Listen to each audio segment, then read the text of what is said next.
Hi, welcome to my video on the experimental films of the 1930s. The first big experimental or avant-garde film of the 1930s was L'Âge d'Or, or in English, The Golden Age, released in 1930. It was directed by Louis Buñuel and written by him and one of the most famous painters of all time, Surrealist Salvador Dali. However, the two were not getting along by the time production began, and Buñuel supposedly ran Dali off the set while brandishing a hammer. They were fresh off making a landmark in avant-garde cinema, The Shocking Un Chien Andalou. That was a short film, but L'Âge d'Or was closer to feature length at 63 minutes. Like Un Chien Andalou, there is no clear plot, and events that take place appear to be random. Surrealism is an obvious influence, and well-known surrealist artist Max Ernst appears as an actor. Buñuel was Spanish, but this was made in France and in the French language and premiered in Paris in 1930. The film caused an uproar as a conservative group called the League of Patriots tried to stop a screening by hurling ink at the screen and assaulting audience members. It was only a couple weeks before Paris banned any screenings whatsoever of L'Âge d'Or. The controversy was so strong that it wasn't publicly shown in the United States until 1979. This was because of the sexual content as well as content that was considered blasphemous towards the Catholic Church, and one of the producers was even threatened with excommunication. It's not surprising that the church found it sacrilegious, as the film featured lots of religious iconography such as bishops and crucifixes. There's even a reference to the infamous 18th century novel 120 Days of Sodom by the Marquis de Sade, with an inner title that states, quote, 120 Days of Depraved Acts. L'Âge d'Or was easily one of the two most significant films in this video, what I'd consider to be the essentials. The other was made that same year when Jean Cocteau directed The Blood of a Poet. He began his career writing poetry, plays, and novels, and became well known in the 1910s and 1920s. Cocteau made films starting in 1925 up until just a few years before his death in 1963, including a 1946 version of Beauty and the Beast. The Blood of a Poet was the first part of Cocteau's Orphic trilogy, which had a second installment in 1950 with Orphée, and concluded in 1960 with Testament of Orpheus. The Blood of a Poet contains a lot of odd imagery, like a talking statue and a man jumping through a mirror. Like L'Âge d'Or, there isn't an obvious plot or story. These factors lead many to call this a surrealist work, and they aren't entirely wrong. However, Cocteau himself said surrealism did not exist when he first thought of the film, and that The Blood of a Poet draws nothing from either dreams or symbols. This film was quite controversial and wasn't allowed to be screened until 1932, with its first showing at a gala evening in Paris. This was partly because The Blood of a Poet was perceived as anti-Christian, another similarity it shared with L'Âge d'Or. A famous American photographer named Lee Miller appeared, and this would be the only time she'd ever be in a movie. Cocteau's 55-minute-long film also has some very impressive special effects and visual tricks for its time, and is worth watching for this reason alone. The Blood of a Poet is clearly up there with L'Âge d'Or as one of the must-see experimental movies of the decade. In 1931, Soviet director Dziga Vertov released Enthusiasm. Just 2 years prior, he made A Man with a Movie Camera, one of the most important experimental films of the 20th century. It had no story, but it did have highly innovative cinematography and pioneered several filmmaking and editing techniques. Enthusiasm was about Soviet miners in eastern Ukraine, and didn't have nearly the same impact as A Man with a Movie Camera, but it was similar in that it didn't have any professional actors or straightforward narrative. There are some neat shots using double exposure in the film running backward, as well as editing that's often much faster than what was common at the time. It was also the first sound film from Vertov. Enthusiasm is interesting, but it wasn't as historically significant or groundbreaking as others in this era. I wouldn't recommend checking it out until you see most or all of the rest of the works in this video. 1933 saw the release of Lot and Sodom, a 28-minute-long American short directed by James Sibley Watson and Melville Webber. Their most significant work prior to this was the visually striking 1928 Edgar Allan Poe adaptation, The Fall of the House of Usher. Lot and Sodom is based on the biblical story of Sodom and Gomorrah from the book of Genesis, about two cities destroyed by God due to their sinful nature. It has some neat-looking high-contrast chiaroscuro cinematography with deep, dark shadows.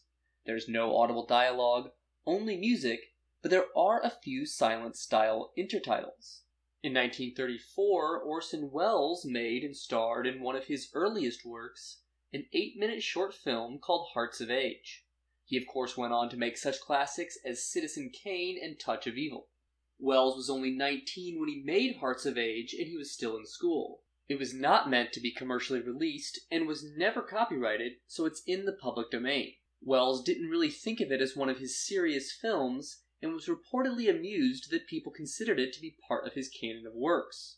Much later in his career, Welles stated that Hearts of Age was an homage to experimental directors such as the previously mentioned Cocteau and Buñuel.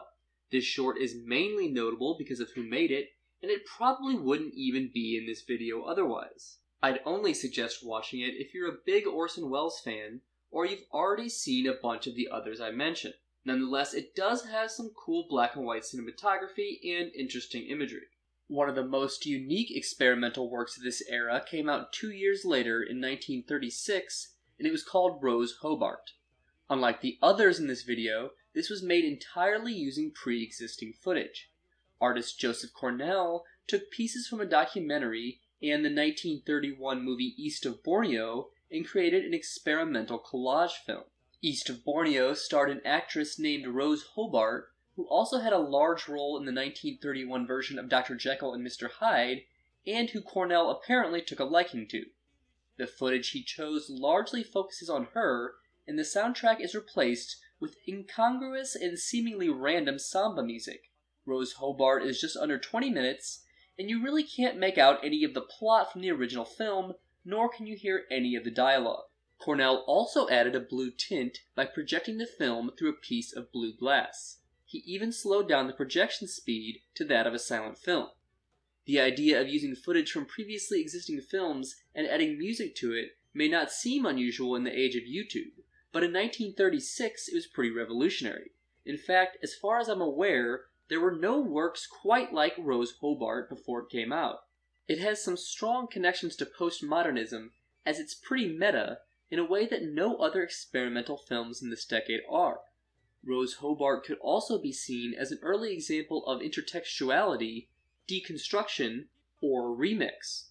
I don't consider Rose Hobart as essential as L'Âge d'Or or The Blood of a Poet, but you should definitely give it a watch if you've seen those two, especially considering its short length. That same year, a short called Rainbow Dance was produced, and it's by far the trippiest film in this video.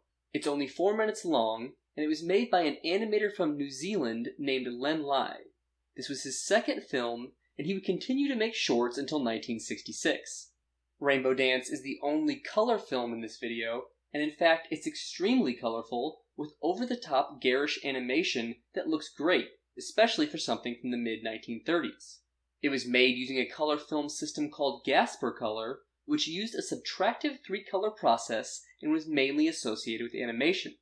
The animation for Rainbow Dance was done over live-action footage that was shot in black and white.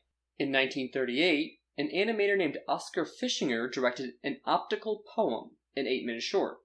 Fischinger had already made similar works, but this was his first and only one to be released by a major American studio, namely MGM. An Optical Poem is set to Hungarian Rhapsody No. 2, one of the most well-known works by 19th century composer Franz Liszt, and this is the only audio heard throughout. It opens with text stating, "To most of us, music suggests definite mental images of form and color. The picture you are about to see is a novel scientific experiment. Its object is to convey these mental images in visual form." Then we start to see pink circles appearing on a blue background, and eventually squares, rectangles, triangles, raindrops, and various other shapes appear. New shapes and patterns are gradually introduced throughout the course of the short film. An Optical Poem is purely abstract, and there are no actors or dialogue. It could even be considered the first abstract music video. An interesting bit of trivia is that Fischinger was briefly assisted on the film by John Cage, one of the most important artists and musicians of the 20th century. I strongly recommend watching both An Optical Poem and Rainbow Dance, as they're short, unique, and visually impressive. And finally, in 1939, there was an experimental quasi-documentary made titled The City, made to be shown at the 1939 World's Fair in New York. It's unusual among experimental films, especially of the era, as it was made for a specific societal purpose to extol the virtues of city planning. It features shots of the countryside and contrasts these with images of cities, including traffic jams and people going about their lives. The city has narration, but no traditional dialogue or characters.